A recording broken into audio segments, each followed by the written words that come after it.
Pour réaliser votre première de couverture pour votre mémoire de diplôme d'expertise comptable, nous sommes dans Insertion, page de garde, et la première solution est d'aller chercher un modèle prédéfini. L'avantage, c'est que tout est modifiable directement en restant dans l'application Word. L'inconvénient, c'est que c'est pas aussi optimal qu'une application comme Canva, par exemple, pourrait l'être pour ce genre de design. Justement, si vous l'avez déjà réalisé votre couverture et que vous l'avez téléchargée, vous allez dans Insertion, Images, cet appareil.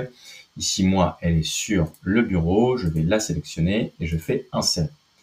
L'inconvénient, et au début, c'est ce qui peut un peu vous dérouter, c'est que pour l'instant, nous avons des marges à respecter. Donc, première chose, je vais rétablir la taille de l'image. Ici, j'avais déjà préparé mon document en format A4, donc aucun problème. Pour autant, il y a toujours cette première de couverture qui respecte les marges de mon document. Je vais donc faire clic droit, taille et position.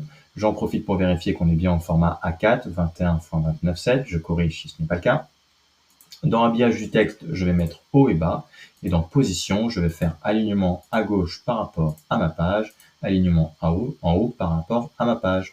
En cliquant sur OK, je me retrouve avec ma première de couverture qui épouse parfaitement ma première page de mon document Word au format A4.